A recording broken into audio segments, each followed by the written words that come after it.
آج کا لیکچر آپ لوگوں کی پرزور فرمائش پہ بنایا گیا ہے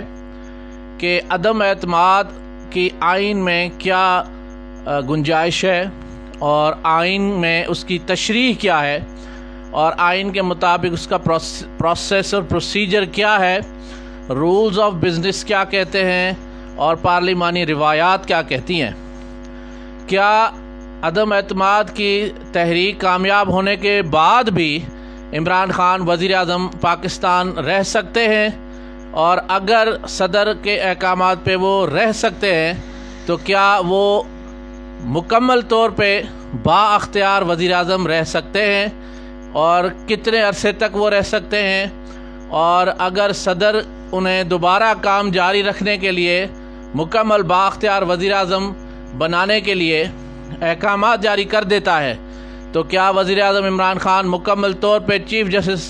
چیف ایگزیکٹو آف پاکستان کی حیثیت سے، پاکستان کے چیف ایگزیکٹو کی حیثیت سے تمام احکامات جاری کر سکتے ہیں؟ اور کیا اگر خدا نخواستہ حالات پیچیدہ ہو جائیں، حالات بھارت کے ساتھ یا کسی ممالک کے ساتھ خدا نخواستہ خراب ہو جائے تو کیا عمران خان وزیر اعظم کی حیثیت سے جنگ کا اعلان بھی کر سکتے ہیں؟ کیا عمران خان مکمل طور پہ با اختیار وزیر اعظم بن سکتے ہیں عدم اعتماد کی تحریک کے کامیاب ہونے کے بعد بھی؟ یہ سارے آئین اور قانون کے نکات ہیں جن پہ آج کا لیکچر ہے۔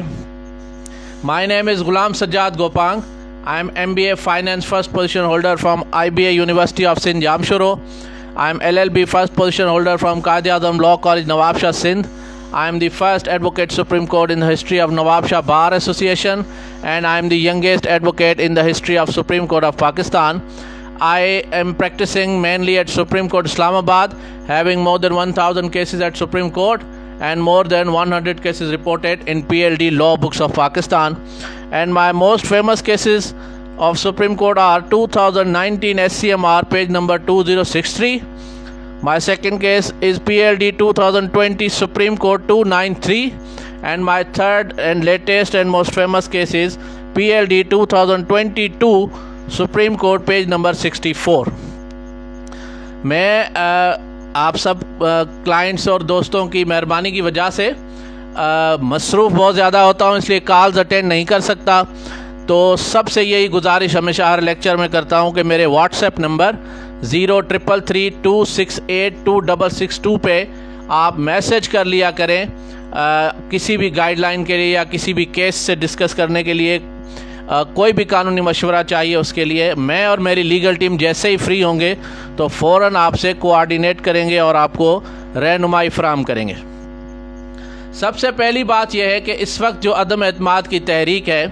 اس میں کچھ حقائق ہیں، پس منظر حقائق، اور کچھ لیگل گراؤنڈز ہیں اور کچھ کانسٹیٹیوشنل کنفیوژنس ہیں، کچھ ایسے ابہام ہیں آئینی طور پہ کہ جن کی وجہ سے عام شہریوں کو پتہ نہیں، اور اس وجہ سے آپ سب کی ریکویسٹ پہ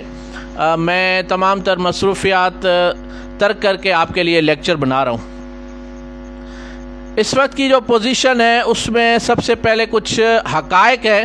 جنہیں میں آپ کو بتانا چاہوں گا۔ 3A رولز آف بزنس کے مطابق 22 مارچ کو اجلاس بلایا جانا ہے، کیونکہ عدم اعتماد کی تحریک جمع ہو چکی ہے، اس لیے رولز 3A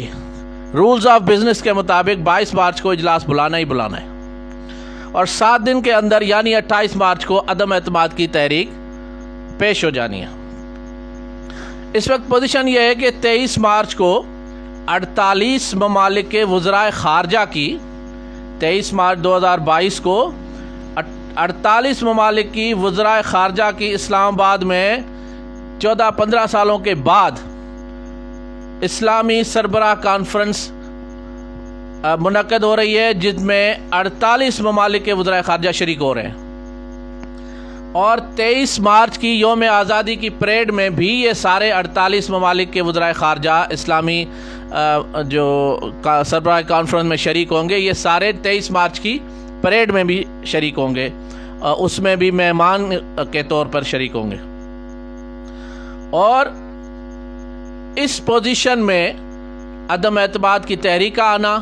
اور فضل الرحمان صاحب کی 23 مارچ کو لانگ مارچ کی جو کال ہے، یہ ساری چیزیں جو حقائق ہیں یہ بہت ہی نازک موڑ پہ کھڑے ہیں۔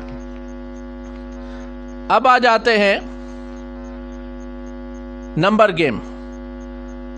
عمران خان صاحب اگر 172 ووٹ آ جاتے ہیں عدم اعتماد کی تحریک کے سپورٹ میں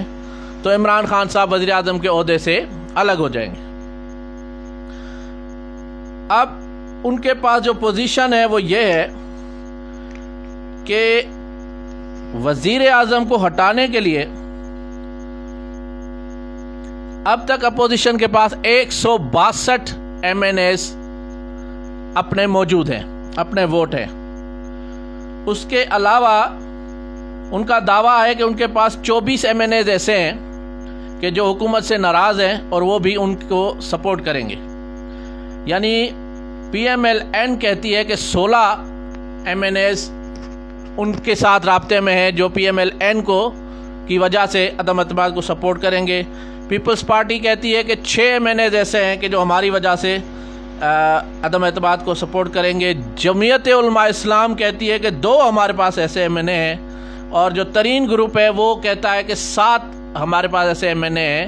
یعنی 24 ملا کے کہ جو 162 اپوزیشن کا نمبر ہے، پلس اگر یہ 24 آ جاتے ہیں تو پھر عدم اعتماد کی تحریک کامیاب ہو جاتی ہے۔ عمران خان کے لیے، وزیر اعظم کے لیے جو پریشانی کی باعث ہے وہ یہ ہے کہ ایم کیو ایم کی 7 سیٹیں، بلوچستان عوامی پارٹی اور کاف لیگ کی 5 سیٹیں، اور جے ڈی اے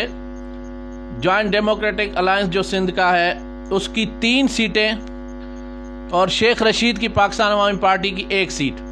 اب ان کے سہارے پہ جو حکومت ہے وہ کھڑی ہے۔ اب آئینی طور پہ میں آپ کو سمجھاؤں کہ آپ نے جن آرٹیکلز کو پڑھنا ہے اور جو آئین کے آرٹیکلز اس سارے پروسیجر اور سارے معاملے کو ڈیل کر رہے ہیں وہ ہے سب سے پہلے آرٹیکل 95۔ آرٹیکل 95 ڈیل کرتا ہے کہ عدم اعتماد کی تحریک کیسے لائی جائے، اس کو آگے پروسیجر اس کا کیسے کیا جائے۔ پھر آرٹیکل 94 اس پہ ڈیل کرتا ہے کہ اگر عدم اعتماد کی تحریک کامیاب ہو جاتی ہے تو صدر پاکستان دوبارہ بھی عمران خان کو بحیثیت وزیر اعظم کام جاری رکھنے کا حکم دے سکتے ہیں۔ میں نے آپ کو بتایا کہ وہ آئین اس بارے میں خاموش ہے کہ ایک بار عدم اعتماد کی تحریک کامیاب ہو گئی، اس کے بعد اگر عمران خان کو دوبارہ صدر عارف علوی کہتے ہیں کہ آپ وزیر اعظم کی حیثیت سے جاری رکھیں اپنے کام، تو پھر ان کی حدود کیا ہوں گی، قیود کیا ہوں گی۔ ایک تو سمجھ میں آتا ہے کہ وہ اسمبلیاں نہیں توڑ سکتے، اس کے علاوہ سارے اختیارات آئین کے مطابق ان کے پاس ہیں یا نہیں ہے، آئین اس پہ خاموش ہے، اور اگر خاموش ہے تو اس کا مطلب کہ وہ فل فلیج وزیر اعظم ہے۔ اب اس میں جو اسمبلیاں ہیں وہ وزیر اعظم ابھی توڑ سکتے ہیں، اگر ان کو کوئی ایسا ڈر ہے کہ عدم اعتماد کی تحریک کا مسئلہ ہو تو آرٹیکل 58 اور آرٹیکل 112 میں اور بھی 1-2 آرٹیکلس ہیں جن میں اسمبلیاں ڈیزالو کی جا سکتی ہیں۔ صدر بھی کر سکتا ہے وزیر اعظم کی ایڈوائس پہ بھی اور ویسے بھی۔ پھر رولز آف بزنس کا جو سیکشن 32 ہے وہ ڈیل کرتا ہے کہ صدر نے اجلاس بلانا ہے لیکن یہ نہیں پتا کہ کب بلانا ہے، یہ ہے کہ جلدی بلانا ہے، فوراً بلانا ہے۔ لیڈر آف دا ہاؤس اگر ختم ہو جاتا ہے تو فی الحال دوسرے کو کنٹینیو رکھا جاتا ہے، تو اب دوسرا لیڈر آف دا ہاؤس چننے کے لیے، اس کا انتخاب کرنے کے لیے دوبارہ اجلاس دوسرے دن بلایا جائے، چوتھے دن بلایا جائے، مہینے بعد بلایا جائے، 2 مہینے بعد، 6 مہینے بعد یا سال بعد، آئین اس پہ اسپیسیفکلی خاموش ہے۔ یعنی اگر دوبارہ عمران خان وزیر اعظم کا عہدہ سنبھالتے ہیں صدر کے احکامات کی روشنی میں کہ جب تک دوسرا قائد ایوان ہو تب وہ عرصہ 6 مہینے بھی ہو سکتا ہے، 2 مہینے بھی ہو سکتا ہے، سال بھی ہو سکتا ہے، آئین اس پہ خاموش ہے کہ آیا مہینے کے اندر کرنا ہے یا 2 مہینے. یعنی جیسے امپیچمنٹ آف پریزیڈنٹ ہوتی ہے،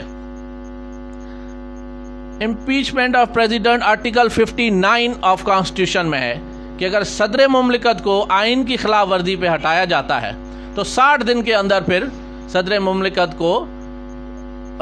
کا انتخاب کرنا ہے اور اسے مقرر کرنا ہے، 60 دن سے زیادہ نہیں. اس پہ کوئی آئین نے نہیں لکھا کہ آیا یہ دوسرا جو اجلاس ہے جس میں دوسرے قائد ایوان منتخب کرنا ہے وہ کتنے دنوں بعد ہوگا اور کتنے دنوں بعد نہیں ہوگا، اس پہ آئین خاموش ہے. اب اس کے بعد ایک بہت امپورٹنٹ جو آئینی پوزیشن ہے وہ ہے article 224 1A and 1B. Article 224 1A اور 1B کہتا ہے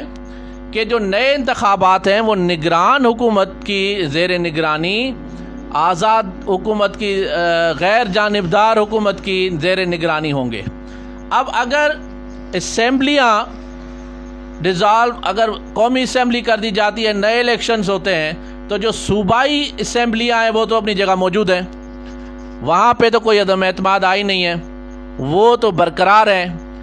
اب کیا پیپلز پارٹی کی گورنمنٹ ہے سندھ میں تو پی ٹی آئی سیٹسفائی ہوگی کہ جو الیکشن سندھ حکومت کی زیر نگرانی ہوں گے تو الیکشن کمیشن کے زیر نگرانی، لیکن نیچرلی پاکستان میں یہ چیزیں کاؤنٹ ہوتی ہیں اور اسی وجہ سے کچھ جو پارٹیاں ہیں، اکثر پارٹیاں بلکہ تقریباً ساری پارٹیاں کچھ خاص سیٹیں چھوڑ دیتی ہیں تاکہ وہ پھر جو بائی الیکشنز ہوتے ہیں ان میں اپنے بندے جتوا دیتی ہیں جس کی حکومت ہوتی ہے. اب ان ساری جو کنفیوژنز ہیں ان کو ذرا مختصر کر کے سمجھتے ہیں. آپ نے 22 پوائنٹ ذہن میں رکھنے ہیں، پہلے 22 پوائنٹس. اگر وزیر اعظم اگر آرٹیکل 95 کے تحت موشن آف نو کانفیڈنس آ جاتی ہے، اس کے بعد کا پروسیجر آئین خاموش ہے. 94 میں یہ کہتا ہے کہ صدر وزیر اعظم کو کنٹینیو کرنے کے لیے کہہ سکتا ہے، لیکن اس کے بعد کا 95 کے بعد کا پروسیجر اسپیسیفک نہیں ہے. طریقہ کار یہ ہے نمبر 2 پہ کہ کم از کم 20 MNAs کے دستخط ہونا ضروری ہے. مطلب 342 کا جو ہاؤس ہے اس میں سے 69 MNAs کے دستخط ہونے چاہیے، تب نو کانفیڈنس موو ہوگی. اس کے بعد اسپیکر نے 7 دن کے اندر ووٹنگ کرانا ہے. چوتھے نمبر پہ پہلے 3 دن ووٹنگ نہیں کرانی، چوتھے سے لے کے 7ویں دن تک کرانی ہے. 5واں نمبر پوائنٹ یہ ہے کہ اگر 172 ووٹ آ گئے تو عمران خان فارغ ہو جائیں گے. چھٹا یہ ہے کہ اس کے بعد صدر مملکت قومی اسمبلی میں اکثریت رکھنے والی پارٹی، جو دوسرے نمبر بھی پارٹی یعنی پی ٹی آئی کا وزیر اعظم اکثریت کھو چکا، تو اب صدر مملکت، یہ 6 نمبر پوائنٹ یاد رکھنا ہے، آپ نے 22 پوائنٹس لکھ لینے. 6 نمبر پوائنٹ یہ ہے کہ اگر عدم اعتماد کامیاب ہو گئی تو پریزیڈنٹ جو دوسرے نمبر پہ اکثریت رکھنے والی پارٹی PMLN ہے اسے دعوت دے گا کہ آپ اپنا لیڈر آف ہاؤس چنیں، وزیر اعظم بنائیں اور حکومت بنائیں. اگر وہ نہیں بنا سکتی تو پھر 7ویں نمبر پہ، 2nd نمبر پہ جو اکثریت والی جماعت ہے یعنی پاکستان پیپلز پارٹی، اسے دعوت دے گا پریزیڈنٹ کہ آپ اپنا لیڈر آف ہاؤس چنیں. اچھا، اگر وہ بھی ناکام ہو جاتا ہے، یعنی دونوں پارٹیاں اپنے لیڈر آف ہاؤس کام کرنے میں ناکام ہو جاتی ہے، تو اس کے بعد 8واں نمبر یہ ہے کہ پھر پریزیڈنٹ اسمبلیاں توڑ دے گا. اچھا، اب اس میں پوزیشن یہ ہے 9واں پوائنٹ کہ 94 میں عمران خان کو کنٹینیو کرنے کے لیے کہہ سکتا ہے اگر اسمبلیاں نہیں ٹوٹتی، تو 94 میں کنٹینیو کرنے کے لیے کہہ سکتا ہے کہ جب تک دوسرا اجلاس ہو. اب اجلاس کا کچھ پتہ نہیں، 6 مہینے بعد ہو، مہینے بعد ہو، 2 مہینے بعد ہو. اس کے بعد ایک اور چیز، نئے وزیر اعظم آنے تک جو میں نے آپ بتایا نمبر 10 جو وزیر اعظم کا پاور کم ہوگا کہ عمران خان اسمبلی ہاؤس اب توڑ سکتے ہیں، لیکن عدم اعتماد کامیاب ہو گئی اس کے بعد وہ رہ سکتے ہیں اگر صدر چاہے، لیکن اسمبلیاں نہیں توڑ سکتے. اس کے بعد جو 11واں پوائنٹ ہے وہ یہ ہے کہ وزیر اعظم کون ہوگا، شہباز شریف ہوگا، شاہد خاقان عباسی ہوگا، راجہ پرویز اشرف ہوگا یا اور کوئی ہوگا. زیادہ تر چانس تو شہباز شریف کا ہی ہے. اگر عدم اعتماد کامیاب ہوتی ہے تو، جو کہ لگ یہ رہا ہے کہ ناکام ہوگی، لیکن کچھ پتہ نہیں۔ پھر آ جاتے ہیں 13 نمبر پوائنٹ پہ، جو میں نے آپ کو بتایا کہ اپوزیشن 162 پوائنٹس رکھتی ہے ایم این ایس، اور 24 ان میں ناراض وہ کلیم کر رہی ہے جو گورنمنٹ کے ہیں، تو وہ ملا کے اپنے عدم اعتماد کامیاب کرنے کا دعویٰ کر رہی ہے۔ اچھا، اب ایک اور چیز، پوائنٹ نمبر 15، گورنمنٹ اگر کچھ ایسا ماحول بناتی ہے جیسے 10 لاکھ لوگوں کا جلسہ عمران خان کہہ رہے ہیں کہ ہم کریں گے، آگے چل کے اگر وہ یہ کہتے ہیں کہ جی ہم نے عوام کو بولا ہے کہ آپ یہاں سے منتشر ہو جائیں، جلسہ ختم ہوا ہے، عوام کہہ رہی ہے نہیں ہم نے منتشر نہیں ہونا، جب تک عدم اعتماد کا فیصلہ نہیں ہوگا ہم یہاں سے نہیں لیں گے۔ مطلب 1 لاکھ 10 لاکھ 5 لاکھ 2 لاکھ جتنے بھی بندے قومی اسمبلی کو اگر گھیراؤ کر دیتے ہیں، اگر 172 لوگ جو اپوزیشن کلیم کر رہی ہے ناراض ایم این ایس کے ملا کے، یا اس سے زیادہ 172 زیادہ، اگر نمبر پورے نہیں ہو سکتے، اگر قومی اسمبلی میں داخل نہیں ہو سکتے وہ، اور اجلاس کے دوران اکثریت ہو جاتی ہے عمران خان کی اور عدم اعتماد ناکام ہو جاتی ہے، تو پھر کیا ہوگا؟ کیا آئین میں کوئی ایسی گنجائش ہے کہ اس پروسیڈنگ کو غیر آئینی قرار دینے کے لیے سپریم کورٹ، ہائی کورٹ میں کوئی پٹیشن دائر کر دی جائے؟ یہ بھی ایک ابہام ہے۔ اس کے بعد آ جاتے ہیں سب سے امپورٹنٹ چیز، وہ یہ ہے کہ دوسری بار بھی جو اجلاس ہوتا ہے، پہلے اجلاس میں عمران خان اپنی اکثریت کھو بیٹھتے ہیں، اور اگر دوسرے اجلاس میں وہ اپنی اکثریت دوبارہ کر جاتے ہیں تو کیا وہ دوبارہ وزیر اعظم بن سکتے ہیں؟ آئین اس کے بارے میں بھی خاموش ہے۔ تو اٹ مینس کہ عمران خان اگر عدم اعتماد کی تحریک ناکام ہو گئی تو بھی وزیر اعظم، اگر عدم اعتماد کی تحریک کامیاب ہو گئی تب بھی وزیر اعظم، اور اگر عدم اعتماد کی تحریک کامیاب ہونے کے بعد جو دوسرا اجلاس مہینے 2 مہینے 6 مہینے تک آ جائے اور اس میں اگر دوبارہ عمران خان اپنی اکثریت ثابت کر جاتے ہیں تو پھر وہ تیسری بار پھر وزیر اعظم۔ تو یہ سارے جو ابہام ہیں انہی کی وجہ سے جو اپوزیشن ہے وہ کنفیوزڈ ہے، اور اسی وجہ سے عمران خان کے خلاف نواز شریف اور مریم نواز ہمیشہ بولتے ہیں، اور بولنا بھی چاہیے، ان کا آئینی حق ہے، عمران خان کی بھی غلطیاں ہیں، لیکن اس وقت 6-7 دنوں سے یا 10 دنوں سے آپ نوٹس کریں کہ نواز شریف بھی خاموش ہیں اور مریم نواز بھی خاموش ہیں، اس لیے کہ حکومت کو ہٹانا اس وقت کوئی پرابلم نہیں ہے۔ پرابلم یہ ہے کہ چیف منسٹر پنجاب کون بنے گا؟ پرویز الہی بنے گا یا اور کوئی بنے گا، یا پیپلز پارٹی کا کوئی بننا چاہتا ہے، یا نون لیگ کا کوئی بننا چاہتا ہے، یا جہانگیر ترین گروپ کا علیم خان بنے گا، یا کون بنے گا؟ اس چیز پہ ان کا اتفاق نہیں ہو رہا، اور سب سے بڑی جو آئین میں کنفیوژنس ہیں ان کی وجہ سے یہ سارے معاملات اس نہج پہ پہنچ گئے ہیں کہ اگر